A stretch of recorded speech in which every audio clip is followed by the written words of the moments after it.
Assalamualaikum warahmatullahi wabarakatuh. Perkenalkan, saya Nanta Rizky Tikorda dan NIM saya 233530006. Jurusan saya akuntansi, perguruan tinggi STI Jayakarta, dengan mata kuliah sekarang pendidikan Pancasila dan Kewarganegaraan dengan dosen Dr. Spencer Ripel Hotutap SMA DTH. Saya di sini akan menjelaskan 4 materi, yaitu 1. Landasan dan tujuan pendidikan Pancasila. 2. Pancasila dalam konteks sejarah perjuangan bangsa Indonesia. 3. Peran pers dalam masyarakat demokratis. 4. Pancasila sebagai sistem filsafat. Kita mulai pada materi yang pertama, yaitu landasan dan tujuan pendidikan Pancasila. Landasan pendidikan Pancasila itu memiliki 4 landasan, yaitu landasan historis, kultural, yuridis, dan filosofis. Dari keempat ini saya akan jelaskan poin-poinnya, yaitu landasan historis. Poin yang pertama adalah fakta-fakta sejarah yang dijadikan dasar bagi pengembangan pendidikan Pancasila dan kewarganegaraan, baik menyangkut formulasi tujuan atau pengembang materi, rancangan model, pembelajaran, dan evaluasinya. Yang kedua, Pancasila dirumuskan dan memiliki tujuan yang dipakai sebagai dasar negara Indonesia. Proses perumusannya diambil dari nilai-nilai pandangan hidup masyarakat. Fakta historis tersebut membentang mulai dari kehidupan prasejarah, sejarah Indonesia lama, masa kejayaan nasional, perjuangan bangsa Indonesia melawan sistem penjajah, proklamasi kemerdekaan, hingga perjuangan mempertahankan dan mengisi kemerdekaan di Indonesia. Yang kedua, landasan kultural. Poin pertama adalah pengembangan pendidikan Pancasila dan kewarganegaraan didasarkan atas nilai-nilai yang diagungkan dan karenanya disepakati dalam kehidupan nasional. Poin yang kedua, secara kultural, unsur-unsur Pancasila terdapat pada adat istiadat, tulisan, bahasa, slogan, kesenian, kepercayaan, agama, dan kebudayaan Indonesia secara umum. 3. Landasan yuridis menyangkut aturan perundang-undangan mendasari pelaksanaan pendidikan Pancasila dan kewarganegaraan. Poin yang kedua, secara hierarki, landasan yuridis dapat ditelusuri dari Undang-Undang 1945, Ketetapan UMPR, Undang-Undang, Peraturan Pemerintah, Keputusan Menteri, Keputusan Direktur Jenderal, dan lain-lain. Landasan filosofis, poin pertama, penggunaan hasil-hasil pemikiran filsafat Pancasila untuk mengembangkan pendidikan Pancasila dan kewarganegaraan. Poin yang kedua, Pancasila yang merupakan filsafat negara harus menjadi sumber bagi segala tindakan para penyelenggara negara, menjadi jiwa perundang-undangan yang berlaku bagi kehidupan berbangsa dan bernegara. Pemaparan tentang landasan saya sudah jelaskan, dan kita sekarang bahas tentang tujuan pendidikan Pancasila itu seperti apa. Tujuan dari pendidikan Pancasila itu terbagi menjadi 2, yaitu tujuan nasional berdasarkan Pancasila dan tujuan pendidikan Pancasila dan kewarganegaraan. Dari kedua tersebut memiliki poin-poin yang sangat penting, yaitu tujuan nasional berdasarkan Pancasila. Poin pertama, melindungi segenap bangsa Indonesia dan seluruh tumpah darah Indonesia. Poin yang kedua, memajukan kesejahteraan umum. Yang ketiga, mencerdaskan kehidupan bangsa. Dan poin yang kedua, tujuan pendidikan Pancasila dan kewarganegaraan, yaitu membentuk warga negara yang baik dan paham akan hak dan kewajiban sebagai warga negara, serta memiliki rasa cinta dan nasionalisme terhadap negara Indonesia. Beberapa penjelasan tentang tujuan pendidikan Pancasila dan kewarganegaraan secara umum, seperti memiliki keimanan serta ketakwaan terhadap Tuhan Yang Maha Esa. Yang kedua, memiliki sikap kemanusiaan yang adil dan juga beradab kepada orang lain dengan selalu memiliki sikap tenggang rasa di tengah kemajemukan bangsa. 3. Menciptakan persatuan bangsa dengan tidak bertindak anarkis yang dapat menjadi penyebab lunturnya Bhinneka Tunggal Ika. Bhinneka Tunggal Ika dengan masyarakat yang memiliki keberagaman budaya. Yang keempat, menciptakan sikap kerakyatan yang mendahulukan kepentingan umum dan mengutamakan musyawarah untuk mencapai keadaan yang mufakat. Yang kelima, memberikan dukungan sebagai cara menciptakan keadaan yang berkeadilan sosial dalam masyarakat. Kita sekarang masuk ke materi yang kedua tentang Pancasila dalam konteks sejarah perjuangan bangsa Indonesia. Kita mulai dari bangsa Eropa mulai datang ke Nusantara pada abad ke-16 hingga 19 dan perjuangan nasional atau yang disebut pergerakan nasional. Yang ingin kita bahas adalah apa sih tujuan awalnya dan tujuan utama ini yang berubah. Tujuan utama mereka datang ke bangsa ini, tujuan utamanya mereka awalnya untuk berdagang rempah-rempah, dan tujuan utama ini berubah karena adanya penerapan kolonialisme dan imperialisme. Dan pada abad ke-19 pun masyarakat berupaya keras melakukan perlawanan. Tujuan utamanya adalah untuk mengusir para penjajah dari Nusantara. Sebelum abad ke-20, gagasan tentang Negara Kesatuan Republik Indonesia belum berkembang, sehingga perlawanan rakyat bersifat kedaerahan. Karena perlawanan lebih mementingkan perjuangan fisik, masyarakat berjuang bukan untuk Indonesia merdeka, tetapi bagaimana cara untuk mengusir penjajah dari daerah masing-masing. Pada tahun 1908 dijadikan awal pergerakan nasional, di mana istilah yang digunakan pada fase sejarah Indonesia mencapai kemerdekaan. Pergerakan nasional ini terjadi dalam kurun waktu tahun 1908 hingga 1945. Perjuangan yang dilakukan rakyat masuk dalam kategori bervisi nasional. Terjadinya pergerakan nasional ini terbagi menjadi dua, yaitu faktornya itu dalam negeri dan luar negeri. Faktornya apa saja? Poin-poin yang dari kedua itu tuh, faktor dalam negeri itu adanya, yang pertama itu tuh adanya tekanan dalam penderitaan yang berkelanjutan. Rakyat Indonesia harus melawan penjajah. Yang kedua, adanya rasa senasib yang hidup dalam cengkraman penjajah dan timbul semangat bersatu membentuk negara. Yang ketiga, adanya rasa kedasaran nasional dan harga diri menyebabkan kehendak untuk memiliki tanah air serta menentukan nasib sendiri. Yang kedua tuh faktor luar negeri.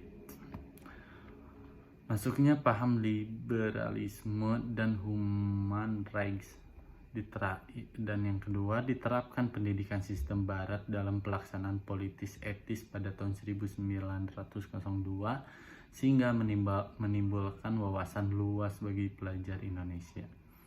Yang ketiga, kemenangan Jepang terhadap Rusia tahun 1905 yang membangkitkan rasa percaya diri bagi rakyat Asia Afrika dan bangkit melawan penjajah. Yang keempat, gerakan Turki Muda pada 1896 hingga 1918 yang bertujuan untuk menanamkan dan mengembangkan nasionalisme Turki. Yang kelima, gerakan Pan-Islamisme yang ditumbuhkan oleh Jamaluddin Al-Afghani yang mematahkan dan melenyapkan imperialisme Barat. Yang keenam, pergerakan nasional di Asia seperti gerakan nasionalisme di India, Tiongkok, dan Filipina. Kita lanjut masuk ke materi yang ketiga tentang peran pers di dalam masyarakat demokratis. Pergerakan pers menurut Omar Seno Aji, pers menjadi dua bagian, yaitu satu pers dalam pengertian sempit adalah pers mengandung penyiaran pikiran atau gagasan atau berita dengan jalan kata tertulis. Poin yang kedua, Pers dalam arti luas adalah semua media komunikasi massa menyampaikan pikiran, perasaan seseorang baik dengan kata-kata tertulis maupun kata-kata lisan. Pengertian pers menurut Taufik dalam buku Sejarah Perkembangan Pers di Indonesia terbagi menjadi dua. Satu, pers dalam arti sempit diartikan surat kabar atau koran, majalah, tabloid, dan buletin kantor, berita. Jadi pers terbatas pada media cetak. Pers dalam arti kata luas mencakup semua media massa, termasuk radio, televisi, film, dan internet. Kalau disebut fungsi pers itu apa sih? Itu melayani sistem politik dengan penyajian informasi, diskusi, dan perdebatan terhadap peristiwa-peristiwa yang terjadi di dalam masyarakat. Dua, memberi penerangan kepada masyarakat sehingga mereka mampu mengatur diri sendiri. Ketiga, melindungi hak-hak individu dari campur tangan pemerintah dengan berlaku sebagai pengontrol atau pengawas pemerintah. Yang keempat, melayani sistem ekonomi, terutama dalam mempertemukan penjual dan si pembeli melalui media iklan. Yang kelima, media hiburan dan lain-lain. Kalau ingin tahu tentang perkembangan pers di Indonesia masa ke masa itu seperti apa, sini pada masa tahun 1945 hingga 1950-an tuh ada pada masa ini pers sering disebut sebagai pers perjuangan ketika menghadapi penjajahan untuk mencapai kemerdekaan. Pada tahun 1950 sampai hingga 1960-an, masa ini merupakan masa pemerintahan parlementer atau masa demokrasi liberal. Pada tahun 1970-an, Orde Baru mulai berkuasa. Pada awal 1970-an, pada masa itu pers mengalami depolitisasi dan komersialisasi pers. Tahun 1980 mulai dikeluarkan Peraturan Menteri Penerangan Nomor 1 Tahun 1984 tentang surat izin usaha penerbitan pers. Tahun 1990 pada 1990-an pers di Indonesia mulai melakukan repolitisasi lagi, dan masa reformasi 1998 hingga atau 1999 hingga sekarang lahir pers bebas di bawah kebijakan pemerintahan B.J. Habibie yang kemudian diteruskan pemerintahan selanjutnya. Kegunaan pers sebagai saluran untuk investigasi masalah publik atau antara lain itu apa? Yang satu, mengurangi kecenderungan setiap pemerintahan untuk merahasiakan berbagai hal. Sikap ini sesuai dengan pemerintah yang menjamin keterbukaan dan keadilan, di mana pemerintah yang bersangkutan bersedia memberitahu rakyatnya mengenai kebijakan yang diambil, atau pemerintah dianggap bertanggung jawab jika warganya mengetahui kebijakan yang dilakukan oleh pemerintah.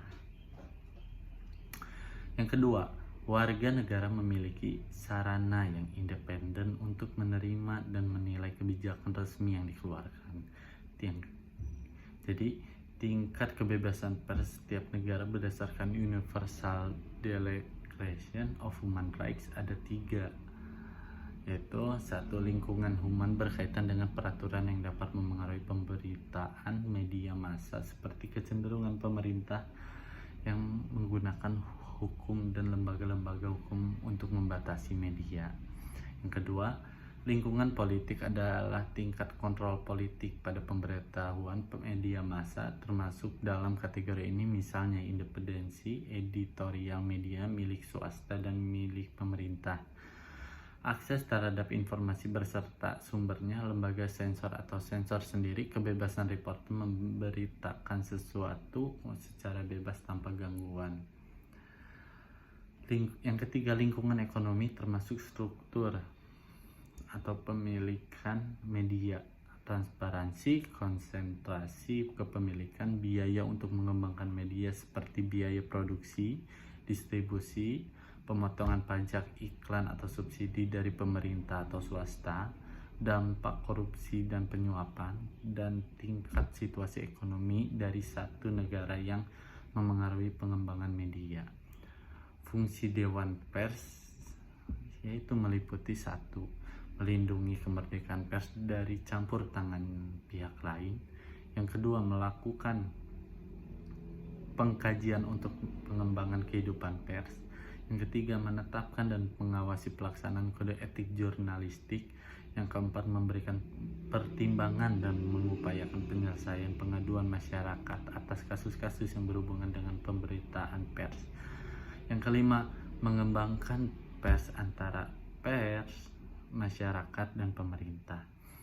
Yang keenam, memfasilitasi organisasi pers dalam menyusun peraturan di bidang pers, meningkatkan kualitas profesi kewartawanan. 7. Mendata perusahaan pers. Nah, kita masuk materi yang keempat tentang Pancasila sebagai sistem filsafat. Dari pengertian sistem dan unsur-unsur sistem seperti apa? Definisi sistem itu suatu kebulatan atau keseluruhan yang bagian dari unsurnya saling berkaitan atau sinkron, saling berhubungan konvektivitas, dan saling bekerja sama satu sama lain satu tujuan tertentu dan merupakan keseluruhan yang utuh. Dan kedua, suatu panduan yang terdiri dari beberapa unsur elemen yang dihubungkan menjadi satu kesatuan sehingga memudahkan aliran informasi dan materi atau energi untuk mewujudkan suatu tujuan tertentu. Dan unsur-unsur sistem itu terbagi menjadi 4, yaitu objek, atribut, hubungan internal, dan lingkungan. Dari ke atas ini memiliki penjelasan seperti objek. Objek itu di dalam sistem terdapat sekumpulan objek atau fisik atau abstrak dalam bentuk elemen, bagian, atau variabel. Kalau atribut, sesuatu yang menentukan mutu atau sifat kepemilikan suatu sistem dan objeknya. Yang ketiga, itu tuh hubungan internal, setiap elemen saling terkait menjadi satu kesatuan. Yang keempat, lingkungan, tempat atau wilayah yang dimana sistem berbeda. Elemen pembentuk suatu sistem dibagi menjadi 7 bagian, yaitu tujuan, masukan, proses, keluaran, batas, pengendalian, dan umpan balik, dan lingkungan. Penjelasan atau pengertian dari ketujuh itu yaitu tujuan. Penjelasannya, sistem dibuat untuk mencapai tujuan output tertentu yang ingin dicapai. Yang kedua, masukan, semuanya yang masuk ke dalam sistem akan diproses, baik itu objek, fisik, maupun abstrak. Yang ketiga, proses transformasi dari masukan menjadi keluaran yang lebih memiliki nilai, namun juga bisa dapat berupa hal yang tak berguna. Yang keempat, keluaran. Keluaran itu penjelasannya hasil dari pemrosesan di mana wujudnya bisa dalam bentuk informasi, saran, cetakan, laporan, produk, dan lain-lain. Yang kelima, batas, sesuatu yang memisahkan antara sistem dan daerah di luar sistem. Dalam hal batas akan menentukan konfigurasi atau ruang lingkup dan hal-hal lainnya. Yang keenam, pengendalian dan umpan balik. Mekanismenya dapat dilakukan dengan memakai feedback terhadap keluaran untuk mengendalikan masukan maupun proses. Yang ketujuh, lingkungan, segala sesuatu di luar sistem berpengaruh pada sistem, baik menguntungkan maupun merugikan. Mungkin sampai sini pemaparan materi yang saya bisa jelaskan. Terima kasih dan sampai jumpa.